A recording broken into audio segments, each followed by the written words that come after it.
ഇന്ന് ഉച്ചപൂജ കഴിഞ്ഞ് നട തുറന്നപ്പോൾ നമ്മുടെ പൊന്നുണ്ണിക്കണ്ണൻ ശ്രീലകത്ത് കുറച്ച് വികൃതിയൊക്കെ കാണിച്ചിട്ടാണ് കേട്ടോ നിൽക്കുന്നത്. ശ്രീലകത്ത് നല്ലൊരു കാളിയൻ പാമ്പിനെ കളഭം കൊണ്ട് ചാർത്തിയിട്ടുണ്ട്. കാളിയൻ പാമ്പിന്റെ മുകളിൽ കയറി നിന്ന് 2 കാലും അമർത്തി ചവിട്ടി ഇടത് കൈയിൽ കാളിയൻ പാമ്പിന്റെ വാലും വലത് കൈ തന്റെ പൊന്നോടക്കുഴൽ ചുണ്ടോട് ചേർത്ത് ഒറ്റ കൈകൊണ്ട് നിന്ന് വീണുഗാനം പൊഴിക്കുകയാണ് ഉണ്ണിക്കണ്ണൻ. ഇന്ന് പൊന്നുണ്ണിക്കണ്ണന്റെ കാൽത്തളകളും പൊന്നരഞ്ഞാണവുമൊക്കെ നല്ല വീതിയുള്ളതാണ് കേട്ടോ ധരിച്ചിരിക്കുന്നത്. ആഭരണങ്ങളൊക്കെ ധരിച്ചിട്ടുണ്ട്.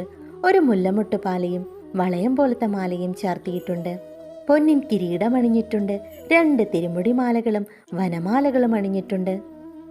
ഭക്തരെ നോക്കി അനുഗ്രഹിക്കാൻ തയ്യാറായി നിൽക്കുകയാണ് കണ്ണൻ. ഉണ്ണികൃഷ്ണ, എല്ലാവർക്കും മനസ്സമാധാനം തരണേ, കാത്തുരക്ഷിക്കണേ കണ്ണാ.